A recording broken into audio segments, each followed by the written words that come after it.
The Emperor has foreseen a new threat rising against him. The Podwans Podcast. Greetings and salutations. Welcome to another episode of the Podwans Podcast. We're here today to talk about $90 video games on the Nintendo Switch 2. How's everyone doing? Holy shit. By the way, that thing looks massive. That thing just literally looks like a Steam Deck. It's like bigger, but it's the same thickness. It's like a Steam Deck.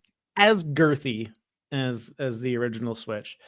I will be picking one up. I don't know about you, Chodes. Nope. But Nope. I will be picking one up. Did you just call me a chode? I did. How do you feel about what that? What the fuck? That's crazy. No, I'm not going to pick one up immediately, but I will be grabbing one probably around the holidays. Hopefully there's a sale and maybe some of those prices level off.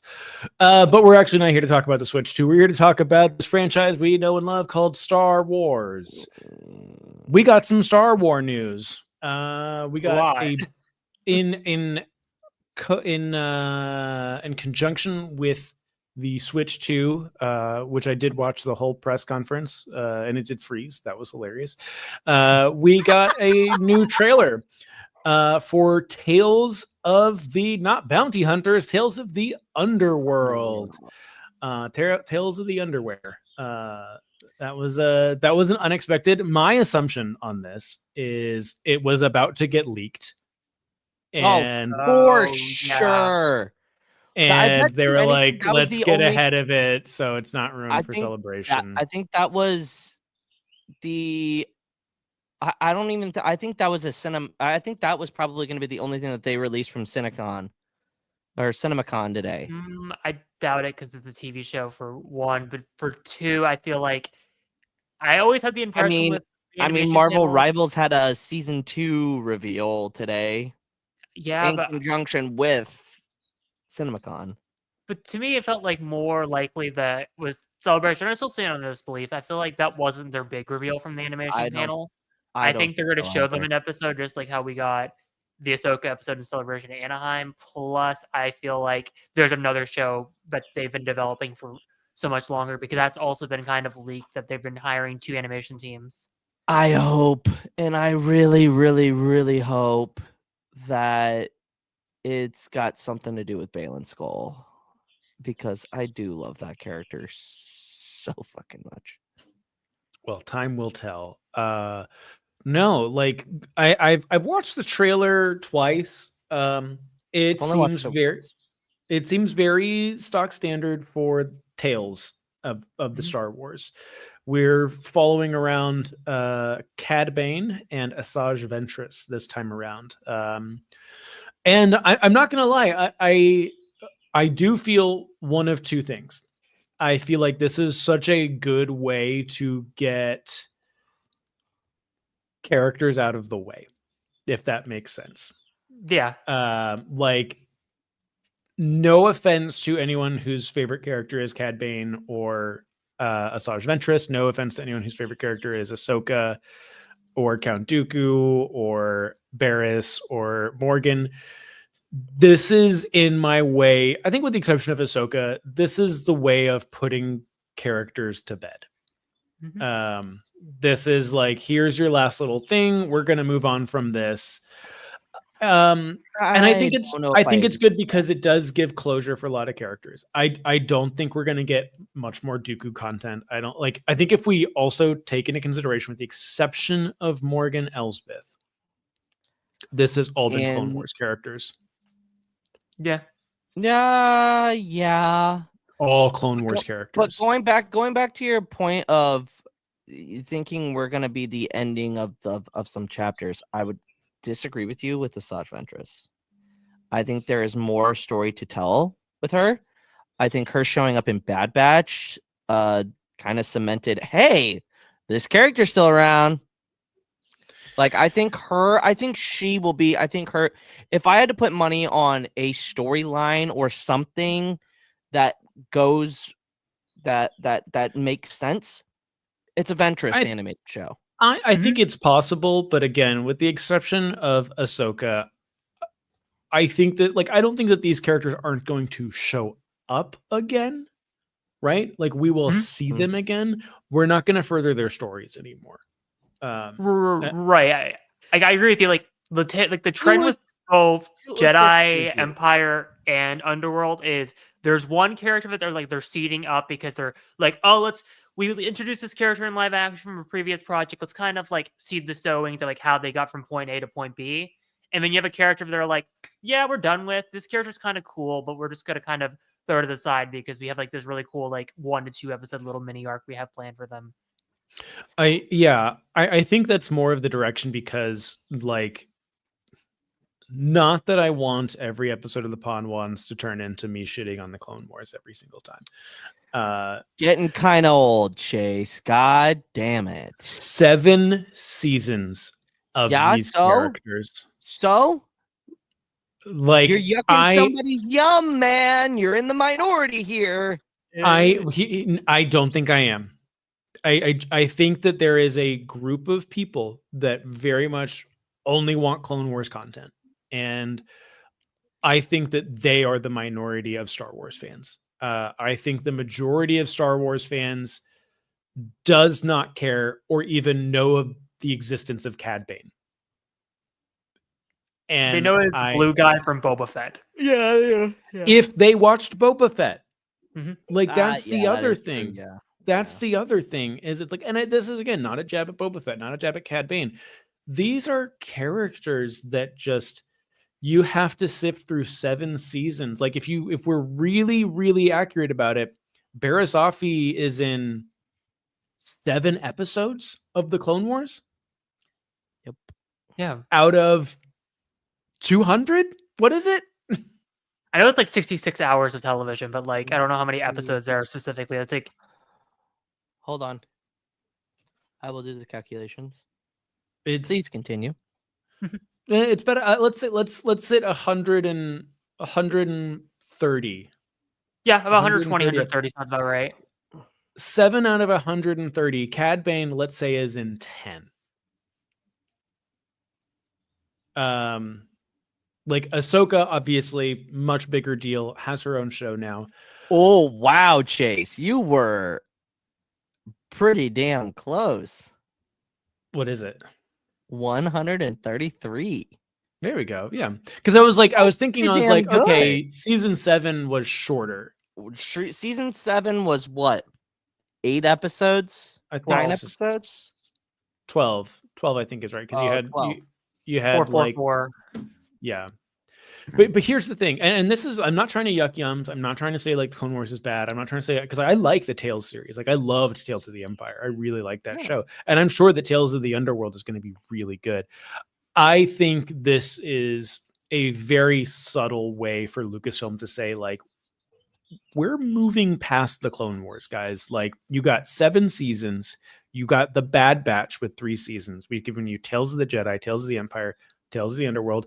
We may get more. We may get Tales of the Rebellion. We maybe get Tales of the Republic. I feel like they'll eventually circle back around. I think they'll kind of go back to Jedi at some point. I will say I think the Tales stories are great ways to give us more stories without the cost of budget. The cost of it's just good stories that people have been clamoring for years now. And I think it's fine. Would not surprise me one bit if Cal Kestis ended up in one of these. Sure, I could see that. I think it's a good spot for Cameron to get a little bit more spotlight outside of a video game. I think that they're going to bring him into live action at some point more than anything. I mean, it's our reporter on the grounds of Japan in less than 2 weeks. Crazy.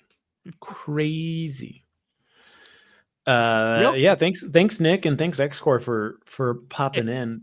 But yeah, I think that this is,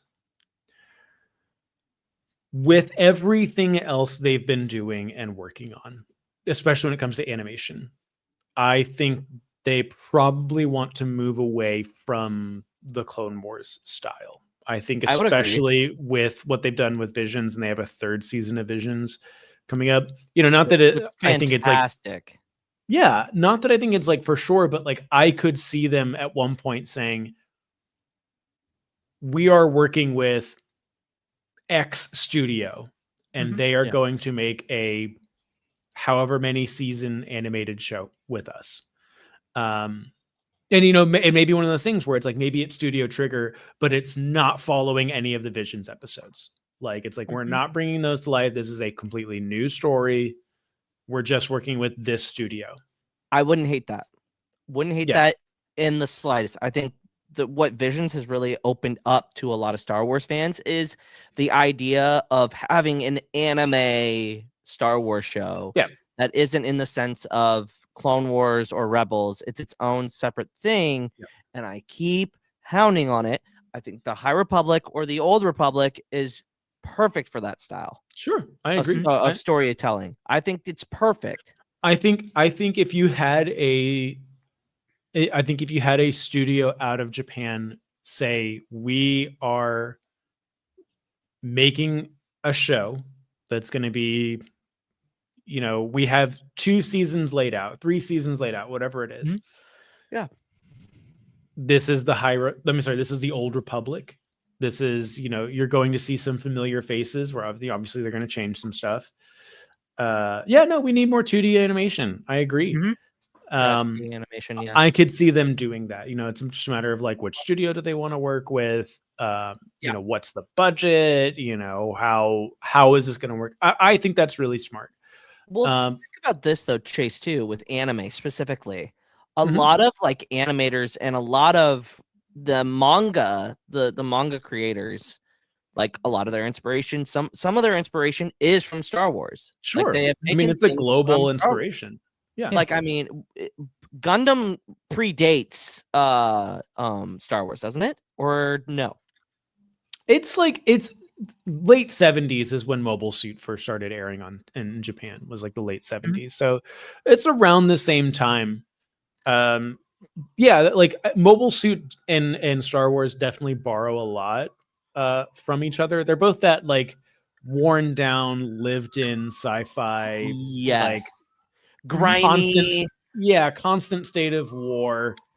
Like very similar aesthetics. You look at stuff like Macross, you look at stuff like, I don't want to say Neon Genesis because that gets very spiritual. But you have other stuff like Cowboy Bebop has a lot of Star Wars inspirations and stuff like that. And then you can also look at stuff like Cowboy Bebop and Trigun, and oh gosh, what was that one? Outlaw Star, where like even the prequels took inspiration from some of that stuff. Yep. In reading Nick's comment, I would love to see a proper 7 Samurai story in Star Wars. High Republic.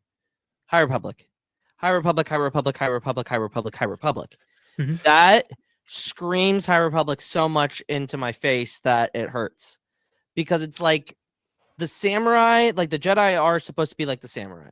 That's what George Lucas has always said. That's how they should be. And I can't think of a better aesthetic for a 7 Samurai type of story than in the High Republic. I think High Republic or Old Republic could work for that. I think you could even have a Sith, that goes to an embassy with his lightsaber, and you have that very Kurosawa moment, 1 against 100, something like that.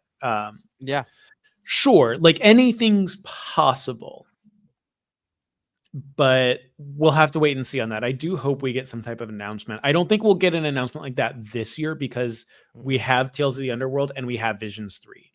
And I think the third one is another in-studio Lucasfilm project. I think we have a long-form series going after Bad Batch. It would. Okay, would everybody be okay with it being a story with Omega?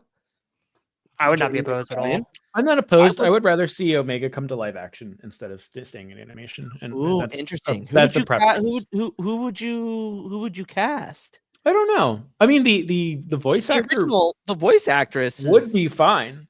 Yeah. Like, I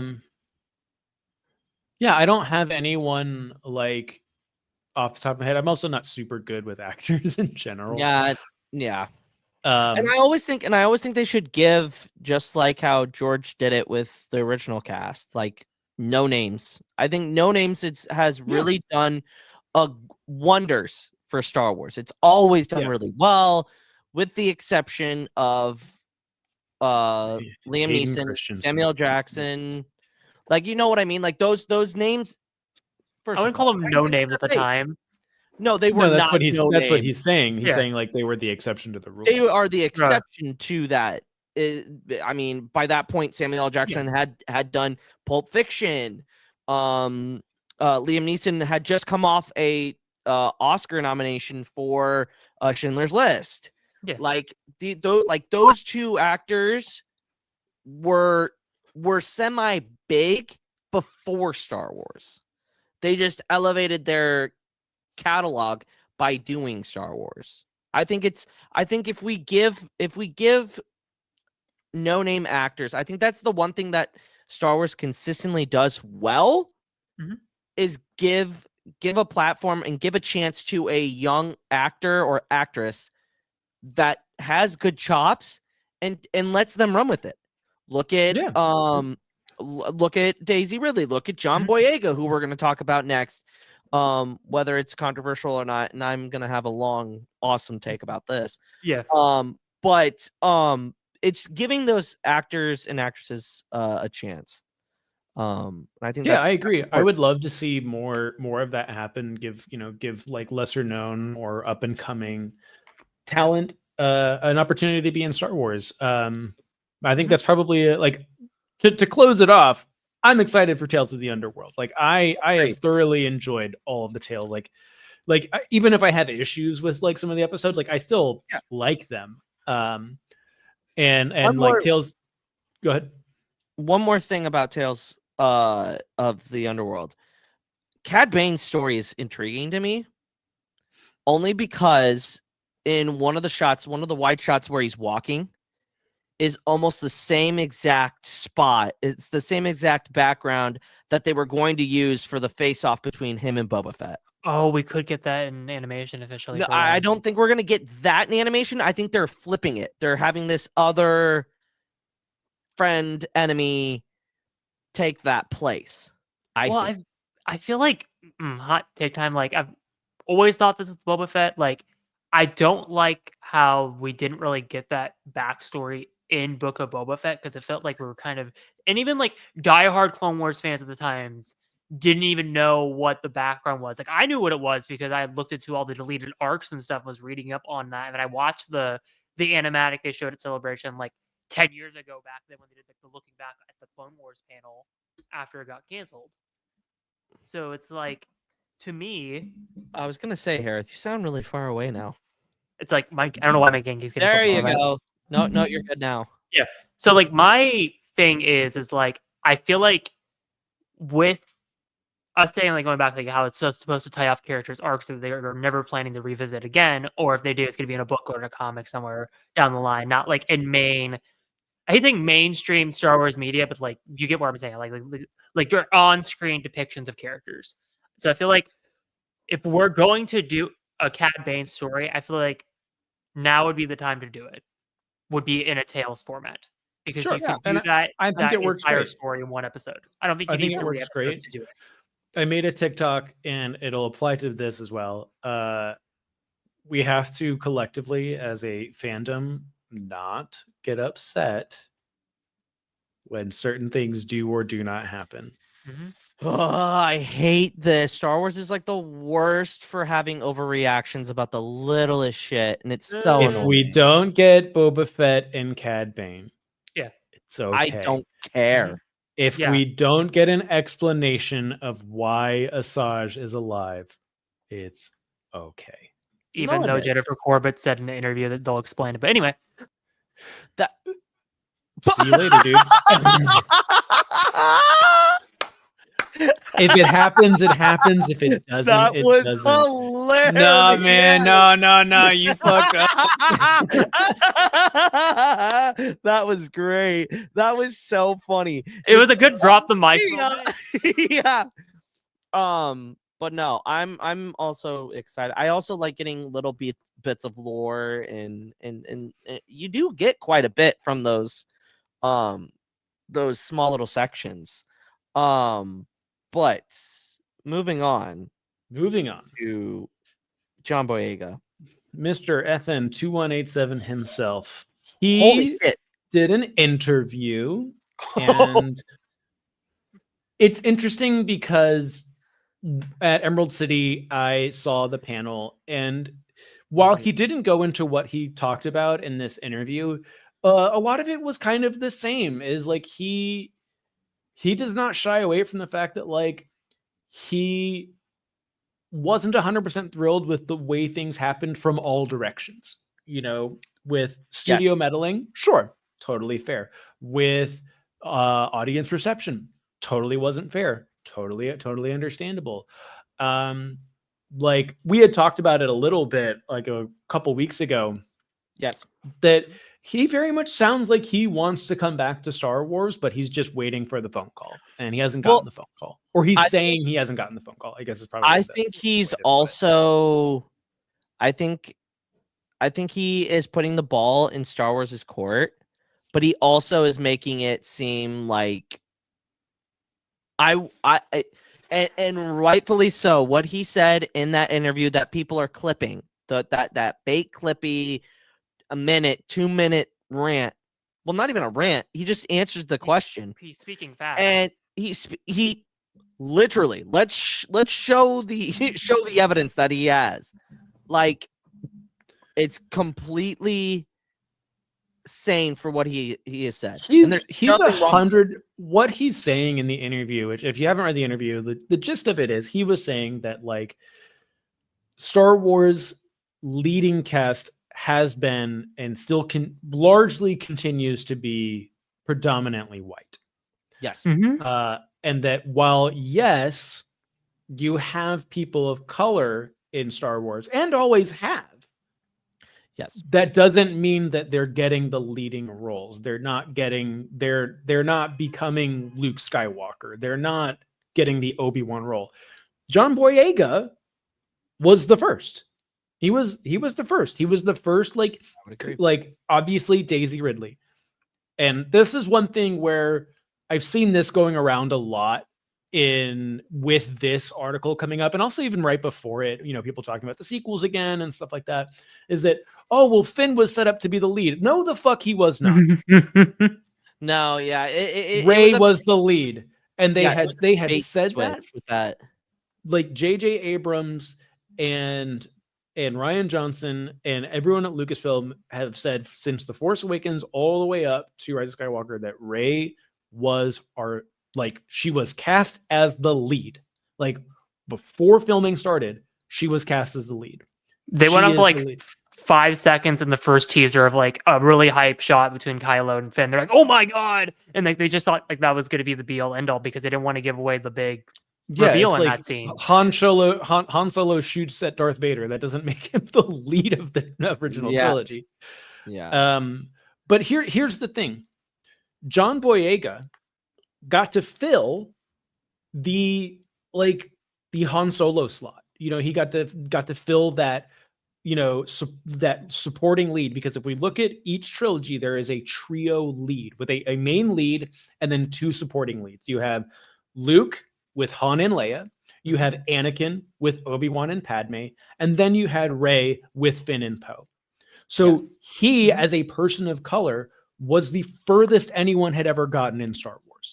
Because you have Lando Calrissian, which is a great character, a beloved character. Billy D. Williams will tell you that there were issues. There were issues with Lando and how the fandom reacted to Lando back in the 80s. Shit. Yeah. You have Samuel L. Jackson playing Mace Windu, and he was a beloved character, and I do think that the retaliation of Samuel L. Jackson being the actor he is, being in Pulp Fiction, being in a bunch of different roles at the time, did help suppress that a little bit. But here's the thing: even today, you look at any of like our mutuals that like are not white, when our friend Nico Skywalker dresses up as Obi-Wan, where's your purple lightsaber?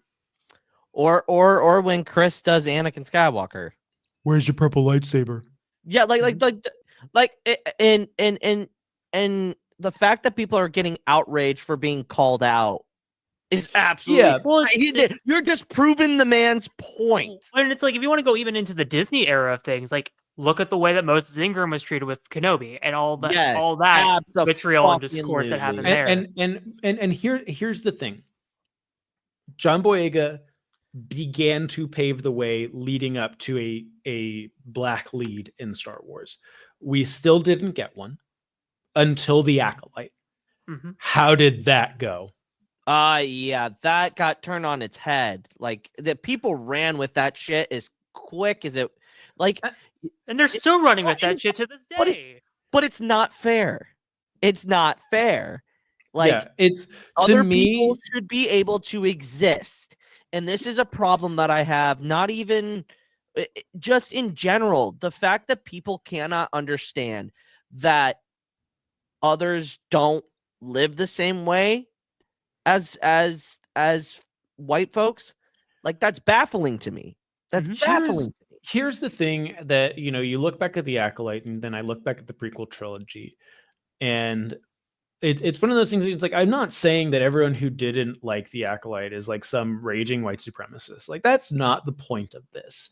But like, when I look at the reception of The Acolyte, especially from the prequel fans, when people are like, oh, you ruined Anakin, you ruined him, how could you ruined the prophecy of the chosen one. And I was like, it's like, you are telling me you were born like in the 2000s. Like, that's what you're telling me, because it's like the amount of people who said the same thing about midichlorians. Like, midichlorians still doesn't go over well with a lot of people. That like the midichlorians ruined the Force. It kept it from being mystical. It's like you tried to put too much like physics and science and biology into the Force when it should be mystical and this like mysterious power. And that they didn't like how Anakin, and this is the thing that I think so many younger fans don't understand, that Anakin Skywalker was in the 2000s ruined Darth Vader. He ruined Darth Vader. He destroyed Darth Vader. And people don't realize that. And so when you have something like The Acolyte and you're upset over, you're upset that someone who wrote a story got too close to the prophecy. And here's the thing, I'm willing to like even bend a little bit of like, yeah, it's close. Like the twins being born through the Force is very close to Anakin. Yes, we know it's different. But here's the thing. I love that. Sure. I like the story. I like the fact. I love the idea that they tried and they failed because they couldn't keep it into one. It split. Between light and dark. Like there's great storytelling there. And like, sure, we have talked about The Acolyte ad nauseum. Like it is insane how much we've talked about it. But here's the thing. The people who grew up with the prequels and failed to see that a protagonist who was hated because he ruined Darth Vader, because of midichlorians ruined the Force, all of these things screwed everything about Star Wars up. And then along comes your first person of color lead.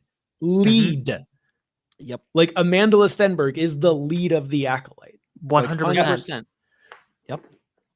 Y'all threw temper tantrums over nothing. I don't understand like from a story standpoint, I do really like The Acolyte because of what the implications were, right? Like I love Plagueis to death. And the fact that they used that, like the way you could intertwine is like Plagueis had a hand in that. Plagueis also was part of, like, if you want to connect it to Legends, you could. Because he and Palpatine are responsible for creating Anakin Skywalker, but from the Force basically saying, yo, you fucking around? Well, you're gonna find out. And I find that so fascinating. I look at it almost as a parallel, and we'll get off The Acolyte here, but like I look at like the parallel of May and Osha being split at birth. because of the Force fuckery that Mother Anastasia was trying to do. And maybe Plagueis was involved. It's the same thing that like leading up to Anakin Skywalker with Darth Plagueis, like his Force fuckery was making abominations. Like, and it's like, we can't even get to that point. I made a video about this because I posted a video about the First Order, and it's like real life parallels. And I was like, we cannot just sit down and have a conversation, because half the comments were like, oh, if only they would have shown us this. This is so interesting. They should have shown us this. And I'm like, they showed you more in the sequels than they did the prequels or the original trilogy. They showed you more of how cruel the First Order was than the Empire was shown. Then the Separatists have 2 scenes in the entire prequel trilogy. And it's just one of those things. It's like, we can't even have a conversation. Like, you want to have a conversation about John Boyega. You're like, let's have a conversation about how Finn or Poe were underutilized and could have been more utilized, and how Star Wars has a history of this, with Leia and Padme being underutilized in their trilogies. You know, with Han Solo phoning his performance in Return of the Jedi. Like, we can have these conversations, but when we try and tie in Daisy Ridley, John Boyega, and Oscar Isaac into, oh no, it's different, it's bad, and it's like, we can't have these conversations. And this is the thing that, like, to circle it back, like John Boyega was trying to point out, is it's just like, some fans cannot handle these things. Yeah, and I find it baffling, speaking as the one person that is Gen Z in this like podcast. I mean, besides the other host that's not here, but like mostly it's like, I don't understand the obsession with like any of this. And I'm the person that's in the generation that grew up with the prequels and grew up with the sequels. I grew up with both, and I'm like, I don't get this. I don't understand this. And being kind of like, and it's funny because we have all 3 generations sitting here right now. It's hilarious. I am not like full Gen X, thank you. All right, but you were born during the time where I am an elder millennial. You're an elder millennial, and I am a baby millennial. Yeah. But like, Chase got to see the special editions. I witnessed the prequel trilogy. The prequel trilogy at a young age. And Hereth got to see the prequel trilogy, but mostly the sequel trilogy as a child. And it's it's fascinating how all of these films, and again, we say this, these movies are for kids. Yeah. It's one of those things, because like, yeah, like I obviously we all 3 of us have different perspectives. Like, because I grew up and vividly remember a time of Star Wars before Jar Jar Binks. Right. Yeah. That's like, insane to think about. When I go back into like my early memories, right? When I'm getting Star Wars comics, getting Star Wars books. Hereth, save your game, by the way. Good God, I'll grab a PlayStation controller right now. But like, what? So if I like go back in time to like going to a friend's house, and he gets Super Star Wars, and like we're playing that, like Luke Skywalker is fighting scorpions with his laser gun on Tatooine. Incredible game. And then like being super excited, like, you know, that like I get a Nintendo 64, and one of the first games I get is Shadows of the Empire, and like learning all about Dash Rendar and like how that connects more to Luke, Han, and Leia. And then you get like stuff like Rogue Squadron, which like obviously hugely influential, and we're getting all the stuff about Wedge Antilles and all the stuff. And then you get like the X-Wing and TIE Fighter stuff, you get the Dark Forces stuff, and there's so much that I was consuming as a kid. Not even to mention the books. Yeah, like reading Heir to the Empire and like not fully understanding what's going on, like at like 11 years old, right? But like reading, like when you know Shadows of the Empire came out, and I learned there was a book. We had a bookstore in our town called Chapter 11, which is a really good name for a bookstore. That is a good name. They closed down, so maybe not the best. Well, fuck. All right. Because we'll never know what happened. I remember distinctly like going home, like they're like, we're gonna buy you this game, but like we can't play. I was like, well, there's a book that goes with the game, and I could read the book.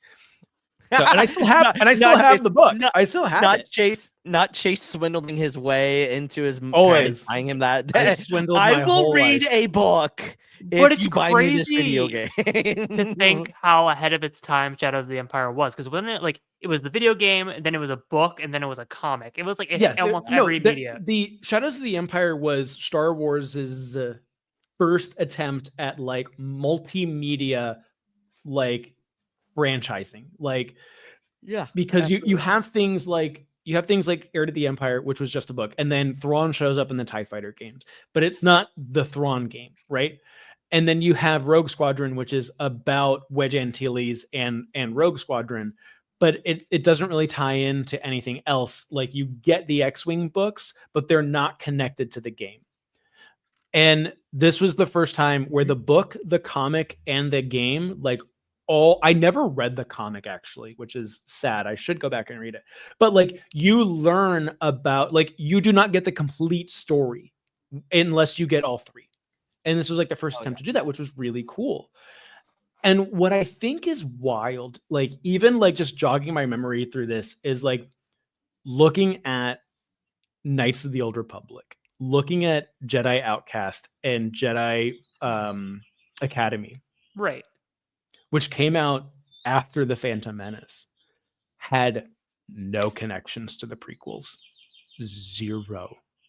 They didn't want to touch it because it was like, nope, we're not touching that. That's not going well. It was only until Star Wars Galaxies that you really, obviously you had the movie tie-in games. Like you had the Phantom Menace game, you had Star Wars Episode 1 Racer. You're forgetting the greatest one, the Obi-Wan game. I like honestly, like I wish there were a way, like if like for someone to complain about something like Star Wars Outlaws, be like, okay, to post this comment on the internet, you have to play 30 minutes of Star Wars Obi-Wan and 30 minutes of Star Wars Connect, and then you can post the comment. Yeah. But or the requirements is just dance like Han Solo and Star Wars Connect. Yeah. You have to listen to I'm Han Solo 2 times in a row before you post this comment. All right, moving from that to Andor. Andor, I just rewatched episode 7. Same. And now, okay, Chase. Yes. You have 115 pages left. But yes, after reading that book, it gives you a different perspective on Mon Mothma, and it's fucking crazy. The conversation that Mon has at with the party in this, so good. It's so good. Just the way she orchestrates the whole scene, and like she tells him smile, like. Because like she's like, not that she's losing him, it's just he's slowly kind of figuring this out, and the fact that it's just like I forget the like direct. It's like when he says like, oh, you know, we've grown weary of the Empire on Chandrila. You might find my politics no longer to your tasting, and then she ends the conversation with, or you might find my politics to not be in your taste. And I was like, And the fact that during that episode she was like, "I'm being painted as the separatist and the overreach and combating the Emperor's overreach." I'm like, "Wow, rebirth act." She brings it up. That's literally the line of. Oh, sorry to interrupt. No, go ahead. With like the I've learned from the Emperor. Like I have learning how to only have like a stone in one hand and the knife at the throat at the other. Well. God damn it, Hereth. You got to read this fucking book. We need to have a goddamn conversation about this fucking book because it's so good and I want to talk about it all the fucking time and how, oh my God, it's so good. It is. Anyway. So it's a really, really good book. I'm at the part now, like have you gotten Mon Mothma's been arrested again. The flood has just happened. Like it's right there at the end. No, yeah. no. Well, there's more chapters. No. There's more chapters. You got some wild ass shit that you get to witness. I'm excited because like this is a book, and it's so funny. We rewatching Andor and like episode 7, where not a lot of like action happens. It's just a lot of very interesting conversations. The conversation between the Mon Mothma episode, really. Well, yeah, you have the Luthen and Mon Mothma conversation. You have the conversation at the party. You have the conversation with Vel and I cannot remember. The Luthen's like curator assistant. Yes. Like you have that conversation, which is great. You have the conversation with Marva and Cassian. The conversation with Bix and Cassian. Yes. Like just the flashback. Yeah, like just so many incredible moments. Not how it ends, because obviously it ends on Neamos, but like the ISB meeting with Dedra and Blevin going fucking at each other. And it starts with Yularen. Yeah. Wolf Yularen just back. Chilling. Wolf Yularen's like, yo, I talked to the Emperor last night. I'm like, dude, were you talking to him in his PJs?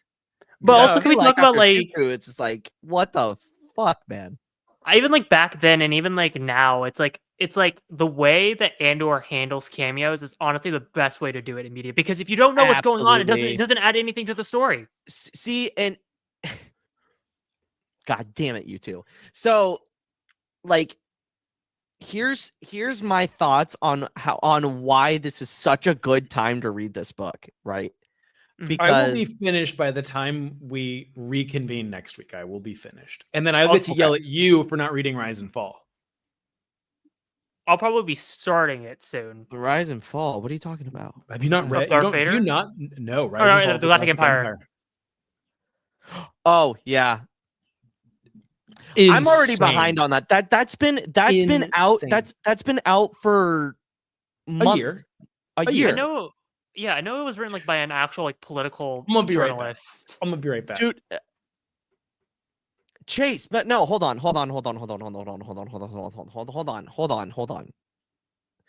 Fine, go. But I'm gonna talk to Hereth about this then. Okay, Hereth.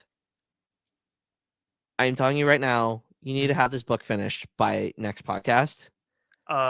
That's gonna be a bit of a time crunch. Or, dude, first of all, you bragged about reading the Thrawn trilogy in the shortest amount of time. You can't do this with one book. I can. I just don't have the time to. Coward. These are two different coward. Times, you are a certified coward. I'm a busy man. Chase, I think this. Ooh, that is a nice book. Wait, it's not a picture book? I thought it was a picture book. No. Okay. It's a straight political. Wait. Okay. So you're right. It is a picture. There are pictures. I love that for me. There are pictures, so you don't get lost. Let's go to. Okay. This is like stuff from Andor, right? Oh, yeah. Beautiful. The way that these are listed: salvage yard on Ferrix, image from Preox Morlana records seized by the Empire. So they're taking like frames from shows and movies and they're making them into That's sweet. I love it when fucking things do that. This is okay. You know, you were gushing over the first chapter of Rise of Mask of Fear, and it's a great first chapter. This has my favorite opening to a book. It's not going to take me long to read it, but this is why this is so important. Research report. EXG-107. Reporting officer Beaumont Kin. Location Exegol. Previously a lecturer at the Historical Institute of Lyric, specializing in the ancient history of the Sith. Rank Captain, current assignment Exegol Excavation Elite. This book is the only book that takes place after Rise of Skywalker. That's pretty sick. This is what was found on Exegol. And it's just a guy going through all of the records and documenting everything. And it's in universe too. Yeah, and they use stuff like the expanded universe like a lot, and they use the whole like, oh, they're just stories. Like we have reports of Moraban, which we now know, like in the book it says, which we now know used to be called Korriban. And they have like stuff, they refer to Dromund Koss, they talk about Plagueis and how like there seems to be we now know that for sure Darth Sidious's master was Darth Plagueis, and they kind of go into the speculation of everything that happened in that book. Oh, I love that. Because they're not saying like the book's canon. They're just saying like there's more to these things that we know that just cannot be verified. I love that. But I will still say, well, okay, the main reason why I like the first chapter of Mask of Fear is because it kicks you right in the fucking it kicks you right I like in the it. balls. I like it because like you kind of get an understanding of where where Bale is, because literally we don't have a whole lot of FaceTime with Bail Organa. Like we get to understand why his fascination in this book is with the Jedi. And I mean, that's probably why I want to read it alone, because I love Bail Organa and book media. Bale, he's an interesting character. There's a lot of like blinded vindication from Bale in this book, where it's like he's losing track of and like the conversation. And again, we're not going to spoil anything, but the conversation. Yeah, of course. It's also the first chapter, so I'm not like really. This is not the first chapter. The conversation between Mon and Bale, where she basically tells him like, "Shut the fuck up, Bale." Fuck up. Yeah, like, no. It's like she literally goes, "You have lost the plot. You have lost the plot. You are so blinded by this one thing." And it's all of this, like especially reading Rise and Fall, like it ties so well into Andor. And this, it is chronological, so it just goes through everything up until the First Order, and then into the Final Order. Like I'm a decent chunk through it. I was in Portland last weekend, and I picked it up down there, and I was just like kind of reading it when I was down there. And like I was blown away because I knew it was a history book, but like even the introduction that the researcher wrote of like, it's impossible to be 100% with a lot of this. Like, we don't know what's going on because like Jedi records were destroyed, and like we can't say for sure that the Jedi were the good guys anymore. Like we don't know. And it's like, it's like I want to do this in an unbiased way and stuff like that. And it's like, it has a really good introduction. And it's funny because it's Dominic Monaghan's character from Rise of Skywalker who is the historian. Yeah, and I think that is so funny. But anyway, back to Andor. Like this episode, like in between Aldhani and this is like your this is your palate cleanser from Aldhani to Narkina 5, because those two arcs. Can you imagine if they went straight into Narkina 5 right away? That's insane. That's a whiplash, dude. That's a whiplash. You need to be able to digest what you just saw with Aldhani and then get yourself prepared for this next arc. And it's insane. Yeah, it's absolutely insane. It does a really good job with like what we were talking about earlier, the conversations between characters, being able to stretch everything, like the conversation between Luthen and Mon. After reading that book, that conversation is even more insane because she's like, you don't understand. It's also like the conversation that Cassian has with Jyn. I've been in this fight since I was 6 years old. She's been in this fight since even before the Clone Wars. But I love, like, I see, like, it was already kind of established in an earlier episode, I think, like, during Aldhani with, like, the whole, like, how they have to kind of mask everything. But, like, I love how they're having this, like, very vitriol argument about the rebellion, but on the outside, they're just looking like they're talking about art. Like, it's stuff like that where it's like, I love this goddamn show. Dude, it's such a good, it's like, Andor's so good. The way that you're right, the way that conversation between Mon and Luthen, like, there's like this like wavelength that like they keep intersecting. Right. And there's I know that it's not like the most important thing, but like there's something like just rewatching it, and it's just like the way that this show was shot, the way that this show was set up, and the actions and motions of these characters. Like when Cassian comes back to Marva's house in the morning. Oh, I'm sorry, at night. and like she's got the blaster. She's like the granny with the shotgun. Yeah. And she finds out it's Cassie, and like the first thing she does is she puts a kettle on. Mm-hmm. Yeah. And you see like what a Star Wars kettle looks like. Well, and Star then Wars kettle and mom. Yeah. And like the conversation goes on, and you hear the kettle boiling over, and like she goes back to get the kettle, and it's just like these little things that, like, if I could make a complaint about more modern Star Wars, is I think in certain ways we've lost that. Like if you look at something like Ahsoka, nothing like that happens. Like it is very much all action, very much deliberate, like face-to-face conversations. Like you don't have time to breathe in a show like that. And I think go ahead. No, because I feel like that's like not even just like a Star Wars thing. I mean, that's just a complaint about all streaming services shows. It's like we've lost this idea of letting these episodes naturally build, and then we're sitting with these characters. Everything now has to feel like there's an event going on. Like every episode is like this like grand scale of like magna opus. Like we can't have just character stories anymore. And Andor figures the exception to the rule, especially on Disney Plus. There are moments in Andor when it feels like a play. When you have these characters doing natural motions, like someone who did a lot of theater growing up, where it's just like you're never standing still. You're never upstaging someone, but you're never standing still. Like no one just stands still waiting for someone to say a line that they can respond to. You'll be in the background. You'll be writing something down on a piece of paper. You know, you will be getting the kettle ready. You know, you're visiting someone's house, you know, in Pride and Prejudice, and Mr. Darcy no one's talking to Mr. Darcy, but he's looking at the books in the library. He's not just standing there.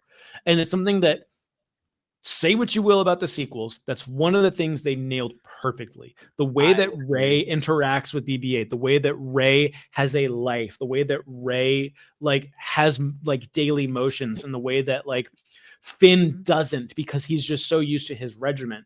And then that Oscar Isaac has his own little nuances with Poe. They nailed that with those characters. So Chase, yeah, going back to Luthen. Yes. So this takes me to my point about season 2. Luthen is the type of character that wants chaos because he knows, he says it in this episode. She's like, I knew it was you. And he goes, like, what do you want me to do? Like you knew what you were getting into when we started this whole thing, right? And the way he says that he wants the Empire to react.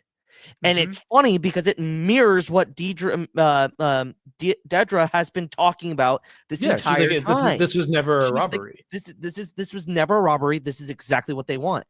Yeah. Now, follow me here. We've been talking about speculation of the Gorman massacre. I think we're all on the same page on who executes that and who comes up with this plan. Oh, it's 100%. It's Luthen. He said, okay, Aldhani, awesome. Okay, remember that? Now I'm gonna go light the fire. I'm gonna go light the fuse. It's because you could even like the Gorman massacre was 4 years or 5 years in the making. Yeah. We hear about Gorman from Mon Mothma, if I'm not mistaken, in the second episode when she yells at Perrin about bringing in imperial sympathizers, and she's like, "How about you just sit them next to people from Gorman?" Like these consequences have been happening for so long, and now Luthen sees what he did with Aldhani, and he's like, "All right, time to step it up a notch." Yeah, what's really going to happen? And I think we see the introduction of him introducing it to Cassian in the trailer with the whole, what kind of mission are we going? This is a different kind of mission. Like, no, yeah, he's like, you have to stop being an assassin. You have to become a leader.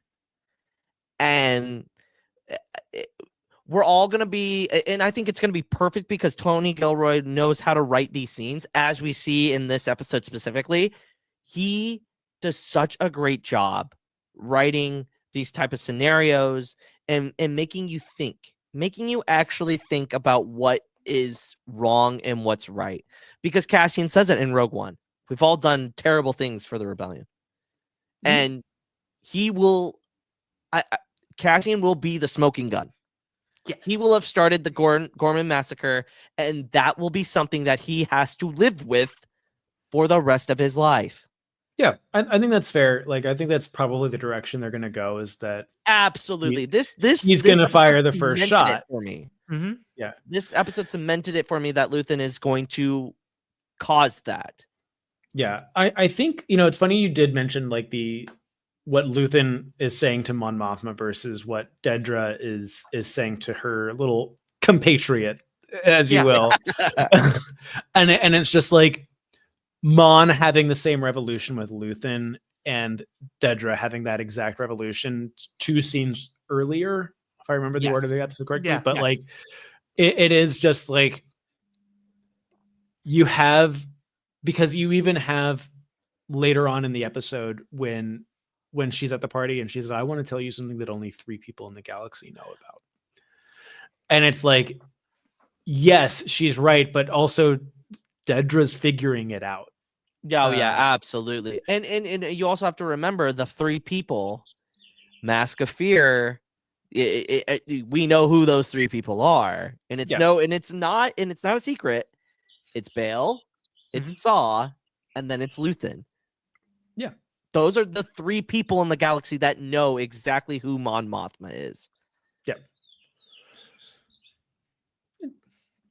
Sujin, I guess. Not really, but I cannot say one way or the other about that. I like Sujin. Sujin. He's a scumbag. He's a scumbag. He's a scumbag. He's a scumbag, but it's he what is a good comparison for him? Because he is a mercenary that signed up to become a bomb, essentially. Okay. He is. There are differences between this character, Jane from Firefly. I haven't seen Firefly. You haven't seen Firefly. I'm trying to think of gosh. You can make it into historical. The Hound from Game of Thrones. Okay. Yep. Absolutely. Yep. Where Gun for hire. Gun for hire. His first thought is, who makes it out of this room alive? Agreed. He does. That's his first. He has an inner monologue about that. Yes, and it's good. Sujin's a good character. Again, I'm sure something horrible will probably happen later on. I can't say. He's a good character. He's a well-written character. What I think he does really well, and this is what Alexander Freed is so good at. Just his specialty is taking. This is a character that you have every reason to dislike and or hate against. Yep. But you are sympathizing with them and they're giving you reasons to hate them. But absolutely. As you had, it's like, you're still fighting the fucking Clone Wars, dude. Clone Wars. Yeah. He's like it's like a vet from Nam. Like he's still fighting. He is consciously aware the separatist systems, that the CIS is defunct and gone, and in his brain he's still like, yeah, but I still have to carry out the duties of the separatists. And he knows that there's that, and you have this tortured soul aspect of Sujin that's really I need to finish the book. Hereth, you need to start the book.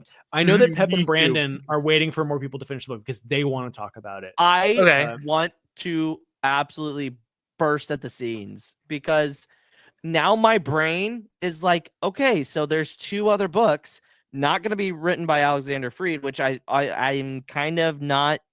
Wait, I thought it was all written by him. Interesting. No, it's not. So okay, here's the thing about that, and I'm with you. I would love to see him get a second trilogy. I do think that he got his trilogy, and it was a relatively successful trilogy. Like it is considered in the upper echelon of Star Wars books at this point in time. Like now that more people have read it and had more time, it's like it's doing okay as far as Star Wars books go. I do think that giving people trilogies is something they don't want to do too often, unless their name agree, happens to be Timothy Zahn. Well, because Yeah. but I think they're taking the approach that the High Republic did. Give another perspective. Yes, and here's what I think could happen, because we're obviously going to have time jumps between this story and the next two. What if, let's just spitball here, and it's not just because I'm a Kenobi fan. What if the second book takes place shortly before or shortly after the events of Obi-Wan Kenobi? That would make sense also because of Jedi Survivor as well. But listen to me here. Let me cook. Okay? In this book, and Chase knows how obsessed he is about clearing the Jedi's name, right? Yes. Okay. Obi-Wan Kenobi happens. Obi-Wan tells Bail about the path. You don't think Bail Organa is going to want to be a part of that after what we've learned in this book? It depends. So this is tricky because it can go anywhere with these next two books. Absolutely, it can. And Reign of the Empire. We could get. I'm going to give you this. I think we will probably see a mention of that. Like you make it a little bit more of a novelization of the scene in Obi-Wan's cave from Kenobi, if that makes sense. Yes, or of him or of Obi-Wan just showing up, and we get a little bit more context of him talking to Bail more. Maybe after Kenobi, but before the conversation he has with Leia. I'm gonna spitball this one for you. Imagine there is a passage in one of these Reign of the Empire books that is Obi-Wan stands up from Bail's daughter, turns to Bail, and then you have the conversation between Bail and Obi-Wan after he brings Leia back. That's what I was saying. Yes, I 100% agree, because it's like really, this book highlights how obsessed and how crazy. Looking at the scene of Bail Organa after reading this book, watching Bail Organa in Revenge of the Sith is insane now, because yes, we knew that he respected the Jedi, but after reading this book, he held them into such high esteem. When Order 66 happened, that's why he went out. Mm-hmm. That's why he does the things that he does in this book. And that's why that's why I think with Andor and with these next two books, not to fucking bring it into like real life politics or anything like that. Like he is 100% the type of senator that would do a filibuster about this, despite absolutely, because we did just have like the record-breaking filibuster 2 days ago. And it's one of those things that like, and I'm not trying to compare what happened 2 days ago to the story of Bail Organa, but like it is one of those things that we do see it on both sides of the political spectrum, where passion for a specific element of politics can blind you to the rest of the world around you, and then like hyper focusing on that can be detrimental to your cause. And again, not to spoil anything for Hereth, and I've got to finish the book as well, is like what even has happened from what I've read is just like he is struggling and cannot keep ground. Like he's having arguments with his wife about this. They're so good. And one of the great things about this, and what's so great that we'll start to see more in Andor, is like, and I know that we talked about this a little bit, like the perfect mirror image of Bail and Breha and Mon and Perrin. Oh, it's so insane. It's so, and it's insane. Like the way that Alexander Freed writes it, it's just like butted up right against each other. It makes me want to reach out to him and see if he would do an interview with us about this book, and how much I want to know. I want to know how closely he worked with Tony Gilroy on this. I would be honest. I would I think we should try to find out and reach out to him because I would die personally a little bit on the inside. I'll put you to it. Do it because I want to pick his brain about Star Wars. I haven't read the Alphabet. I don't know. I would read everything. I would read Rogue One, the Rogue One novelization. I need to read Rogue and Inferno Squadron. Inferno is Christy Golden, not Alexander Freed. Are you? Yes, that is true. Inferno Squad is Christy Golden. Yes. Which he did a Battlefront book though, right? He did Battlefront Company. Twilight Company, yeah. Twilight Company. I'm sorry, I was confusing Twilight Company and Inferno I've read the Hoth portion of that. Terrifying. Absolutely fucking terrifying. You think Rogue One hallway scene with Vader is scary? Dude, him walking through Hoth from the perspective of the rebels is absolutely insane. He's a good author. Ridiculous. He's a good authher. He's a really good author. They should use him more often. Alexander Freed. This is us. From social media, he seems not like it's worth reaching out for sure. Yeah, he seems like he's a little more private than I think a lot of other like authors and stuff like that are. But yeah, we should reach out. But yeah, like Mask of Fear has been great so far. I'm very excited to finish it by this time next week. I'll reach out to Pep and Brandon and see if they want to maybe talk about it next week or maybe the week after, because I think Beth wants to talk about it as well. I'll give you guys the timeline for starting it as well. What about Saturday of next week?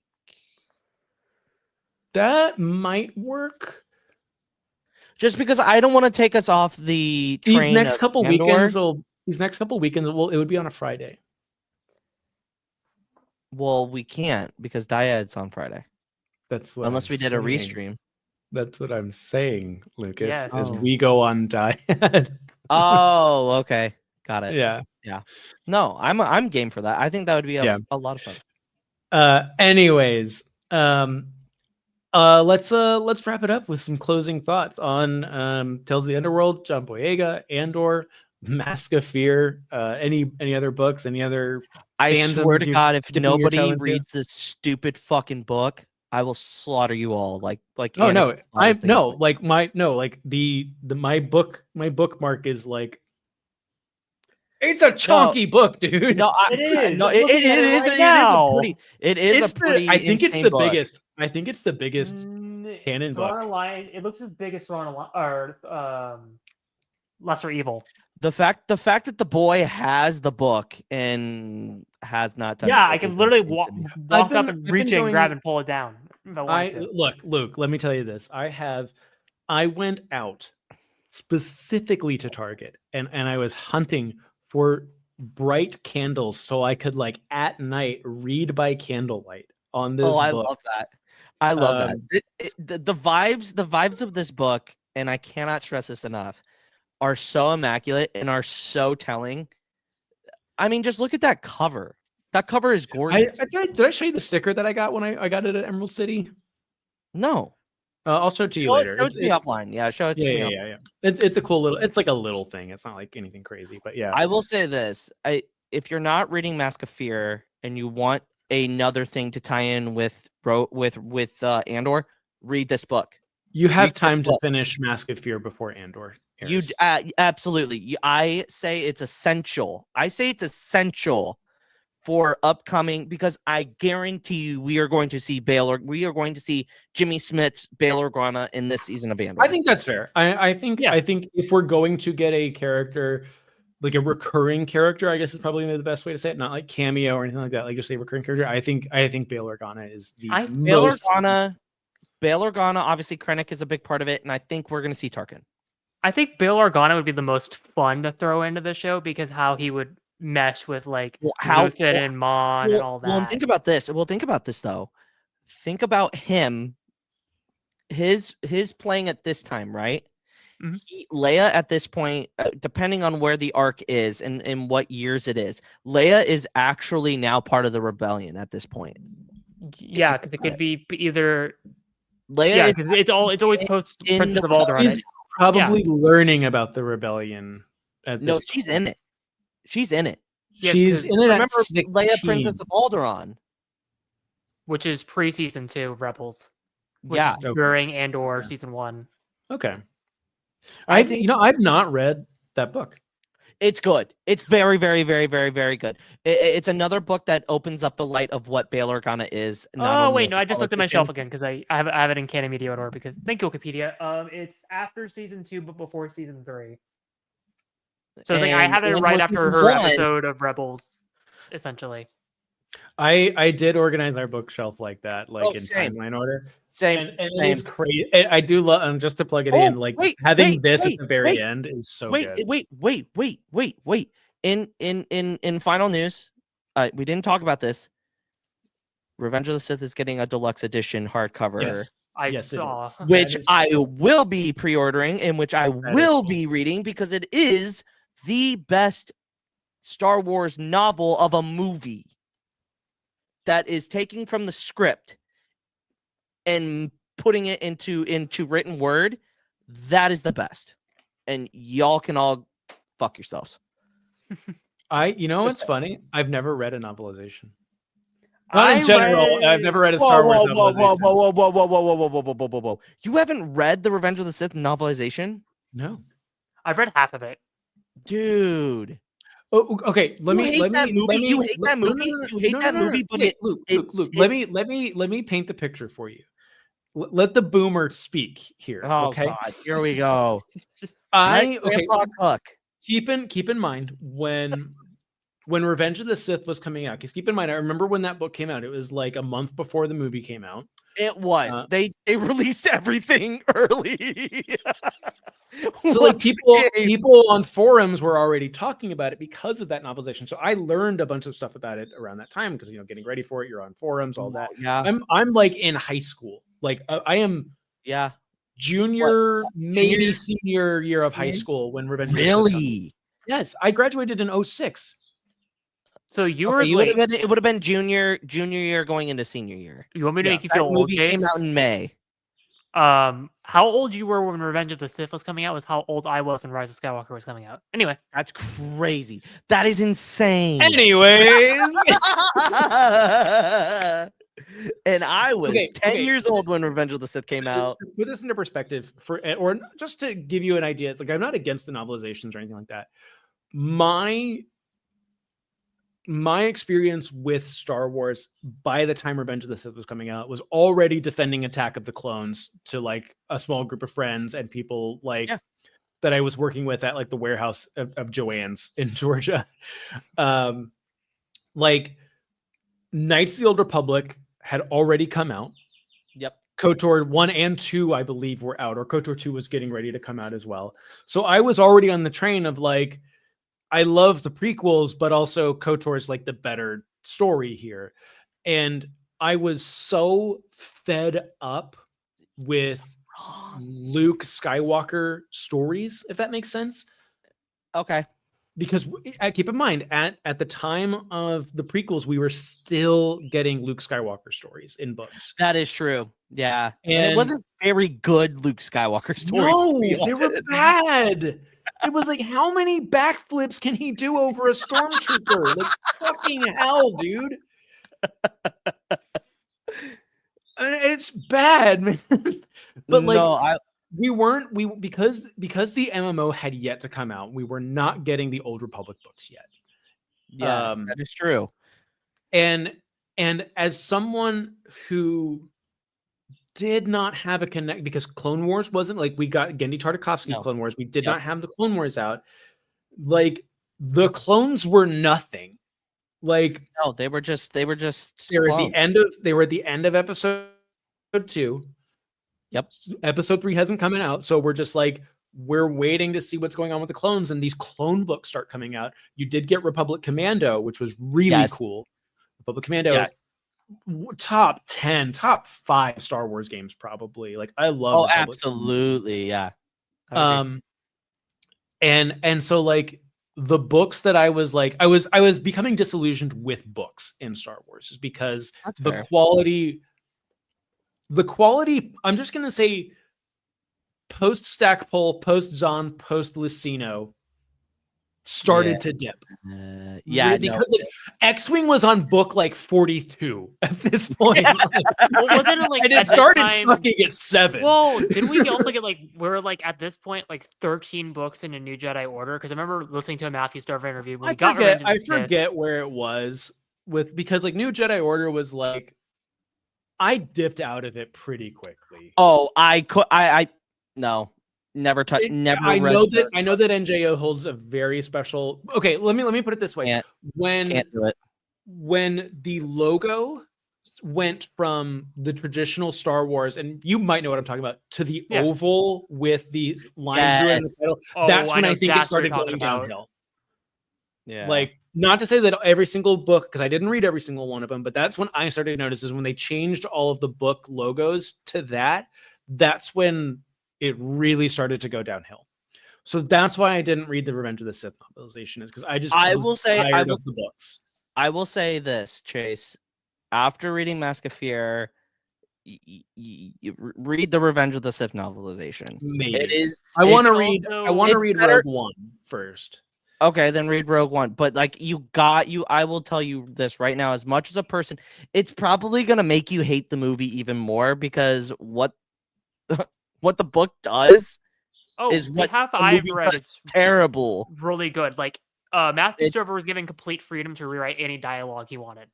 Anything. Oh yeah, and he should have, because George is anyway. Never mind. We don't talk about prequels dialogue. I also love how we're talking about novelizations, and then in my like camera view, I could see Rise and Last Jedi, which I've read some of Rise. I've heard really good things also about the Last Jedi. I hear really good things about the Rise. Rise of Skywalker novelization is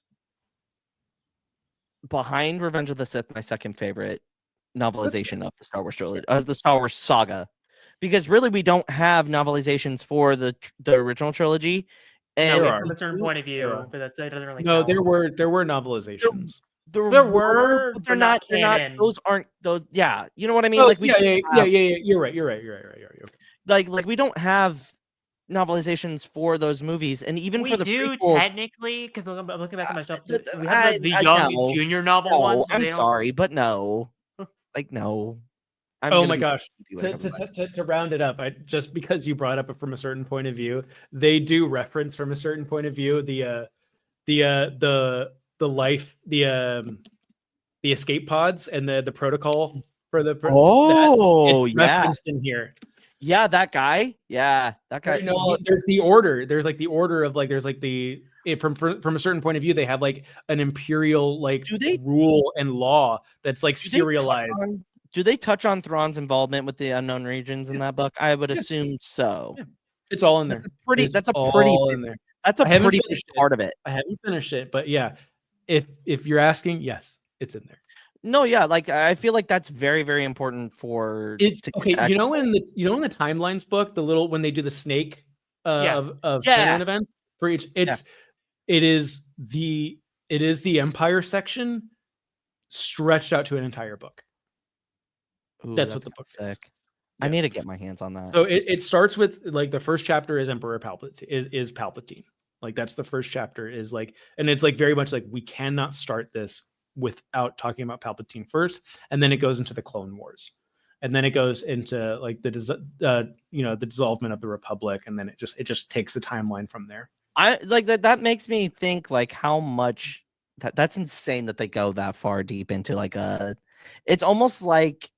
Oh man, there's nothing really to compare it. It's like, and you know what's interesting is it's such a fast read because it's a textbook. Like it doesn't follow a character. Like it's just events. There's no dialogue. It's just events. And like whenever he like writes something that is like stated as fact, he has a source below it. Obviously, it's a fake source, but like but it's Pablo Hidalgo was probably all over that. Oh, I'm sure. Him and Leland Shea were just like, yes, finally, someone wants to do this. But anyway. That being said, let's close it out. Luke, give me your final thoughts on everything, and where can we find you on the internet? Really excited for Tales of the Underworld. John Boyega is 100% correct. If you're not reading Mask of Fear, what the fuck are you doing? Andor season 1, episode 7 is really good dialogue, really good writing.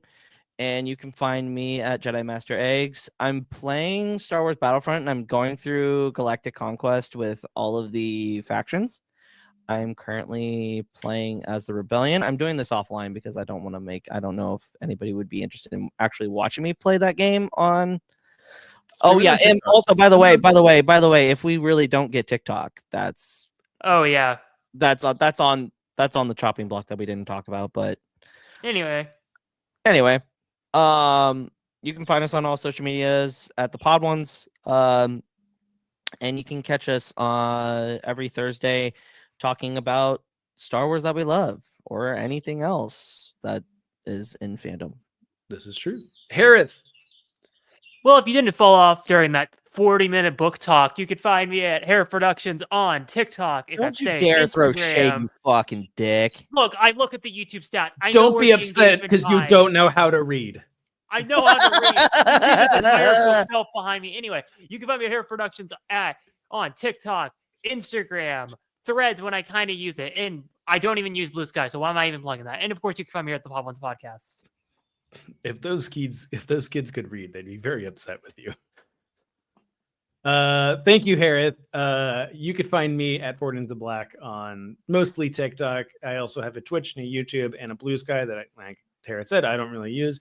You can find me here every Thursday. You can find me every Wednesday at the Dork Place with AJ, the Dork Knight. Now, I believe his moniker, doing Sill Pill, Should I Love with people I like every Wednesday, and then every Thursday here as well. Final thoughts. Andor season 3, please. That's it. That'll do it for us. Thank you to everyone who is hanging out in the live and chatting and hanging out. We will see y'all next week.